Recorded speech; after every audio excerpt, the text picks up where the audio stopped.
அண்ணா பல்கலைக்கழக மாணவி நட்புணர்வு சம்பந்தமா அதோடைய யார் எந்த ஸ்டார் அப்படின்னு கேட்கறாங்க.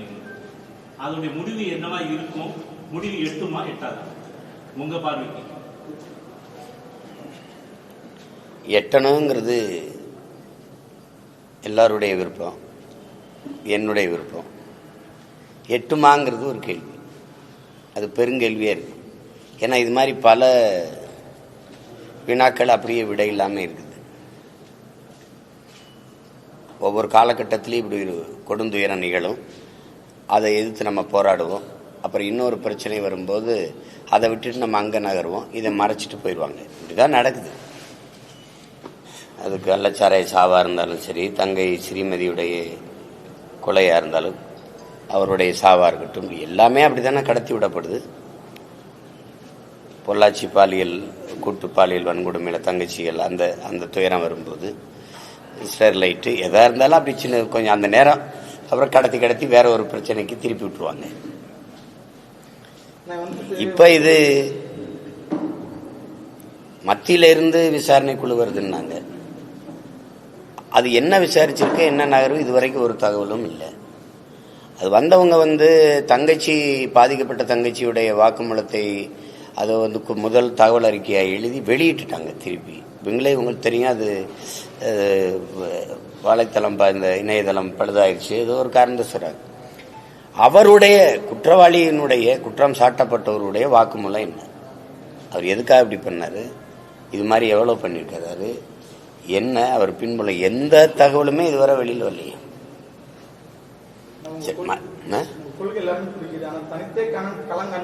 அது இப்ப இருங்க, இப்ப இது முக்கியமா பேசிட்டு இருக்கிறல்ல.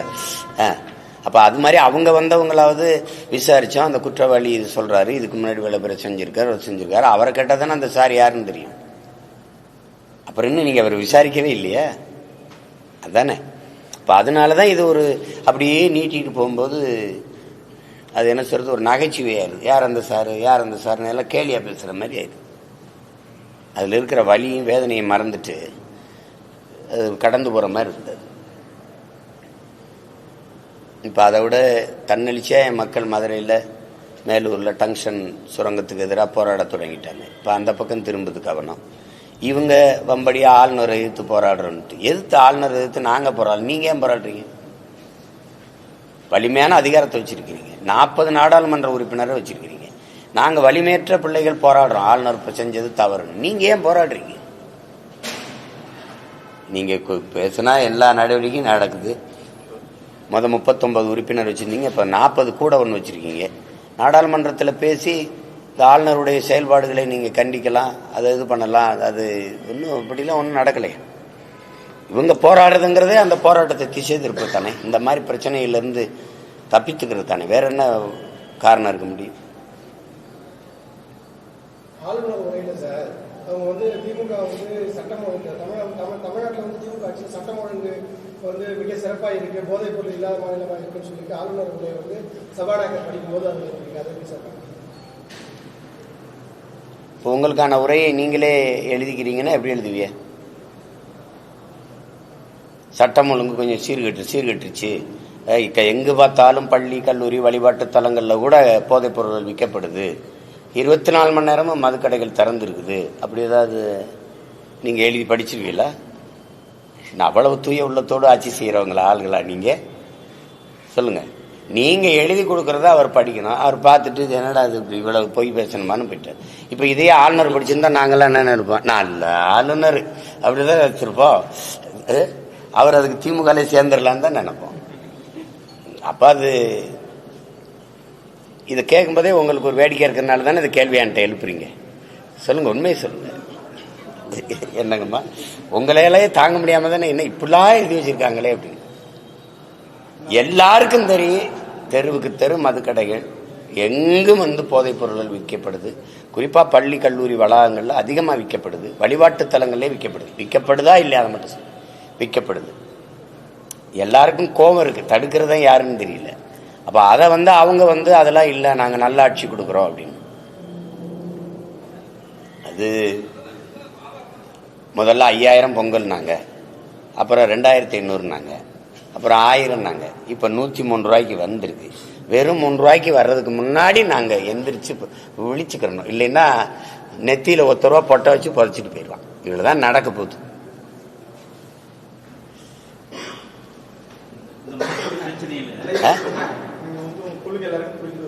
ஒரு நிமிஷம், அது கடைசியா கேளுங்க ஐயா, கடைசியா கேளுங்க. நீங்க சொல்லுங்க, கடைசியா சட்டமன்றத்தில் இந்த பெரும் கொடூரம் அப்படின்னு தான் ஒப்புதல் கொடுத்திருக்காரு. எது சட்டமன்றத்தில் இன்னைக்கு எது கொடூரம்?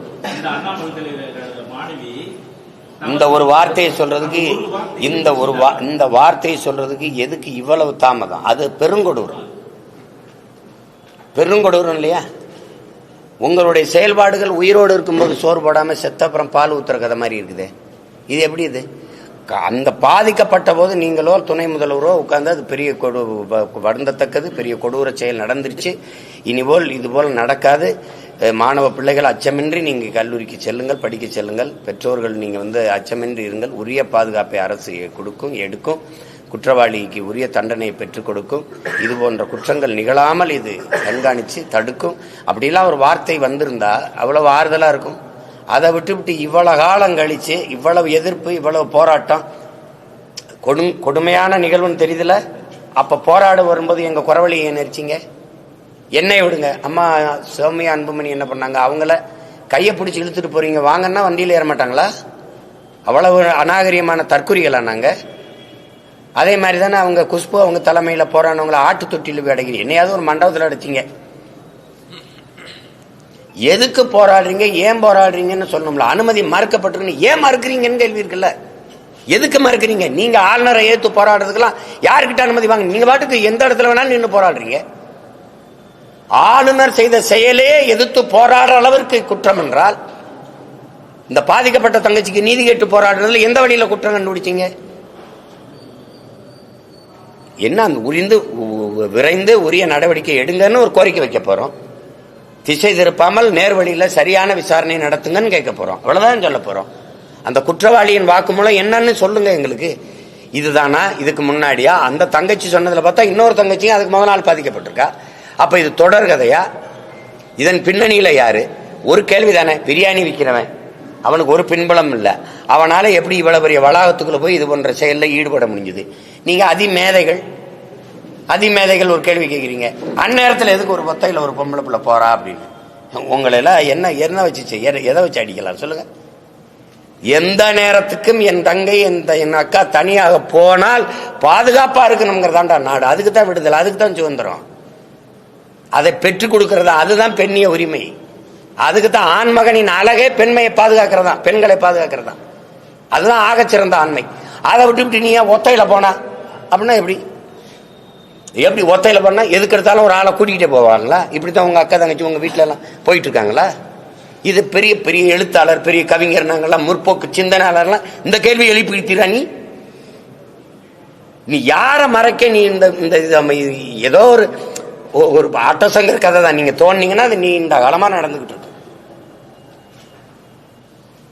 தோன்னீங்கன்னா நியாயமா மனச்சான்றோட விசாரிச்சா பல பேர் பின்னணியில இருப்பாங்க.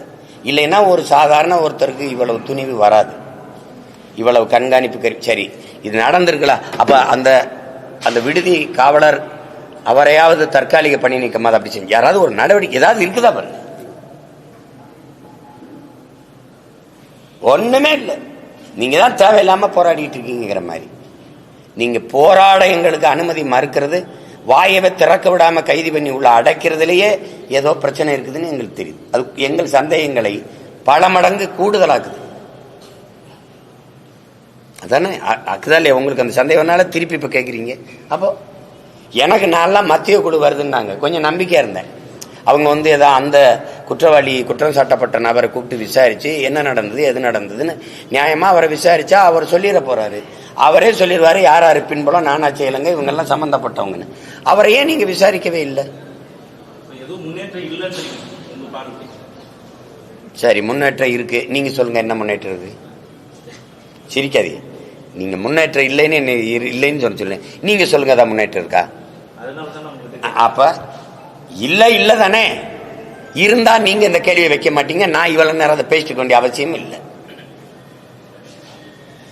நீங்க ஆம்ஸ்டாங் கொலை கொலை நடந்துருச்சு தெரியுது, வெட்டினவன் யாருன்னு கண்காணிப்பு கருவியில தெரியுது. அவனெல்லாம் வெட்டினீங்கல்ல, ஏன் வெட்டின, எதுக்கு வெட்டின, என்னன்னு ஒரு வாக்குமூலத்தை வாங்கி வெளியிட்டிருக்கீங்களா? இதுக்காக, இந்த காரணத்துக்காக இந்த கொலை செய்யப்பட்டிருக்கு இல்ல. ஆனால் 3 பேரை இடையில கண்டதும் சுட உத்தரவு போட்டு என்கவுண்டர்ல கொன்னீங்கல்ல, ஏன் கொன்னீங்க? அவனுக்கு இந்த குற்றத்திற்கு என்ன சம்பந்தம்? சில பேரை நீங்க வாயை திறக்க விடாம தொண்டைக்குழிக்குள்ள தோட்டா வச்சு கொல்ல வேண்டிய அவசியம் ஏன் வருது? அப்ப யாரையோ பாதுகாக்க நீங்க இந்த வேலையை செய்றீங்க. இந்த 3 பேரை சுட்டதுக்கு காரணம் தான் அரசு சொல்லியிருக்கா? இல்ல இவர்கள் தான் அந்த கொலையை செஞ்சவர்கள் அப்படி இருக்கா? அவர்கள்ட்ட பெற்ற வாக்குமூலத்தை ஏதாவது நீங்க வெளியிட்டிருக்கீங்களா? எதுக்கு சுட்டீங்க சொல்லுங்க. இதெல்லாம் எத்தனை நம்ம பார்க்குறோம். அவர் இங்கே ஒரு கையில் ஒரு கட்டு, இங்கே ஒரு கட்டு, இங்கே ஒரு கட்டு, அப்படி புதுசாக மாவு கட்டை போட்டு அவர் எது மாமியார் வீட்டில் கால் நீட்டி சாப்பிடுவோம், அப்படி கட்டில் படுத்துருக்காப்புல. கழிவறையில் வலிக்கு விழுந்தது, கை காலை உடைச்சு கட்டு போட்டதெல்லாம் நேற்று இன்னைக்கு அந்த நாடகம் நடக்குது. சொல்லுங்க, நீங்க சொல்லுங்க, எத்தனை நாடகத்தை இந்த பழைய நாடகம் அது.